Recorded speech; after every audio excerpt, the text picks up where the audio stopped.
નમસ્કાર મિત્રો, learning જીકેની YouTube ચેનલમાં આપ સૌ મિત્રોનું સ્વાગત છે. ટાટ હાયર સેકન્ડરી તેમજ સેકન્ડરી મેઇન્સ માટે ગુજરાતી મેઇન્સના પેપરમાં પૂછાતા નિબંધમાં આજે તમારી સમક્ષ એક નિબંધ રજૂ કરું છું.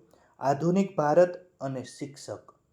અહીં આધુનિક ભારત અને શિક્ષણ નથી લખ્યું, આ ખાસ ધ્યાન રાખજો, શિક્ષક લખ્યું છે. તો એના ઉપર આપણે વાત કરીએ તો શિક્ષક માત્ર ભણાવતો નથી, પરંતુ વિચારવાની દિશા આપે છે. દેશનું ભવિષ્ય પુસ્તકોથી નહીં, સારા શિક્ષકોથી ઉજ્જવળ બને છે. તમે નિબંધની શરૂઆત કોઈ પંક્તિ મૂકીને પણ કરી શકો, વચ્ચે પણ પંક્તિ લઈ શકો. આજનું ભારત એ આધુનિકતા તરફ ઝડપથી આગળ વધી રહ્યું છે. વિજ્ઞાન, ટેકનોલોજી, ઇન્ટરનેટ, ડિજિટલ સેવા અને નવી શિક્ષણ પદ્ધતિઓના કારણે દેશના દરેક ક્ષેત્રમાં બદલાવ આવ્યો છે.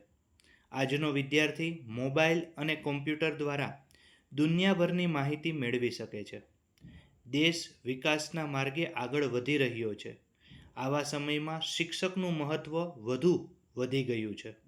મિત્રો, આ ટોપિક ઉપર તમે પણ તમારી રીતે એક વખત નિબંધ લખવા અચૂક પ્રયત્ન કરજો. આધુનિક ભારતનું બદલાતું સ્વરૂપ. આ એક મેં મુદ્દો મૂક્યો છે એમાં કે ભારત આજે ડિજિટલ ભારત બનવાની દિશામાં આગળ વધી રહ્યું છે. ગામડા સુધી ઇન્ટરનેટ પહોંચ્યું છે. Online banking, digital payment, online શિક્ષણ અને સરકારી સેવાઓના ડિજિટલ ઉપયોગથી લોકોનું જીવન સરળ બન્યું છે.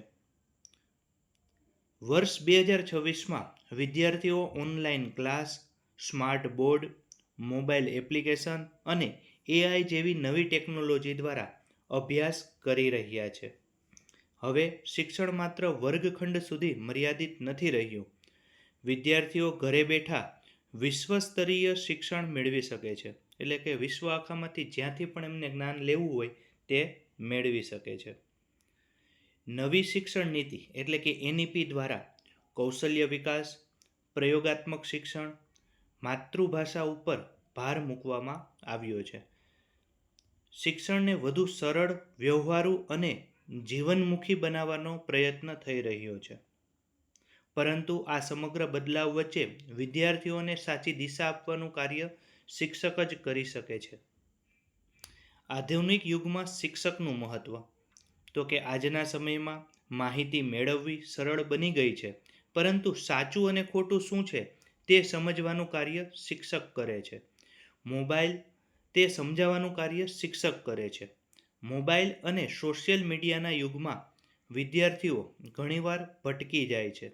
આવી સ્થિતિમાં શિક્ષક માર્ગદર્શક, પથદર્શક તરીકે મહત્વપૂર્ણ ભૂમિકા ભજવે છે.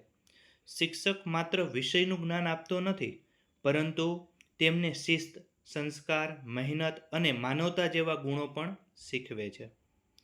ફરીથી અહીં પંક્તિ મૂકવાની કોશિશ કરી છે કે રાષ્ટ્રનું ભવિષ્ય વર્ગખંડમાં તૈયાર થાય છે અને તેનો શિલ્પકાર શિક્ષક હોય છે. શિક્ષક એ વૃક્ષ જેવો છે જે પોતે તડકો સહન કરે છે, પણ વિદ્યાર્થીઓને જ્ઞાનની ઠંડી છાયા આપે છે. તમે શિક્ષણ વિશેનો જો પૂછાય નિબંધ તો પણ આ વસ્તુ આમાં પંક્તિ મૂકી શકો છો.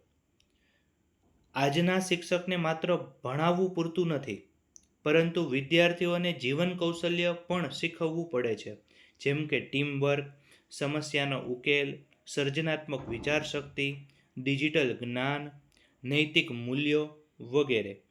આજના સમયમાં એઆઈ અને ઇન્ટરનેટ માહિતી આપી શકે છે, પરંતુ માનવીય મૂલ્યો અને સંસ્કાર માત્ર શિક્ષક જ આપી શકે છે.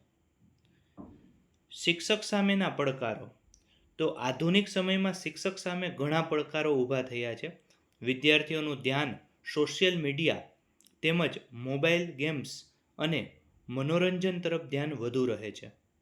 વિદ્યાર્થીઓમાં ભણતર પ્રત્યે રસ જાળવી રાખવો શિક્ષકો માટે પડકારરૂપ બન્યો છે. વધતી સ્પર્ધા અને પરીક્ષાના દબાણને કારણે વિદ્યાર્થીઓમાં માનસિક તણાવ પણ વધતો જાય છે. આવા સમયમાં શિક્ષક મિત્ર અને માર્ગદર્શક બનીને વિદ્યાર્થીને પ્રેરણા આપે છે. કેટલાક સ્થળે શિક્ષકો ઉપર બિન શૈક્ષણિક કામનો ભાર પણ વધુ હોય છે, છતાં તેઓ નિષ્ઠાપૂર્વક પોતાનું કાર્ય કરતા રહે છે. અત્યારે જાણો જ છો કે ઘણી બધા નવી નવી યોજનાઓ આવે છે કે ઘણા બધા પ્રકારના કામોની અંદર શિક્ષકોએ જોડાવવું પડે છે. આ સિવાય ઉપસંહાર તો કે આધુનિક ભારતમાં વિકાસમાં શિક્ષકનું સ્થાન અત્યંત મહત્વપૂર્ણ છે. શિક્ષક સમાજનો સાચો ઘડવૈયો છે. તે દેશના ભવિષ્યને ઘડે છે અને વિદ્યાર્થીઓને સફળ જીવન તરફ દોરી જાય છે. તેથી શિક્ષકોનું સન્માન કરવું અને તેમના યોગદાનને માન આપવું એ દરેક નાગરિકની ફરજ છે. ફિનલેન્ડ જેવા દેશમાં શિક્ષકને ખૂબ માન છે. સાથે સાથે છેલ્લે એક પંક્તિ અંગ્રેજીમાં પણ મૂકી છે કે a teacher is not just a guide in school but a light for the whole life. મિત્રો, વિડીયો પસંદ આવે તો લાઈક અને શેર કરજો. જય હિન્દ, જય ભારત.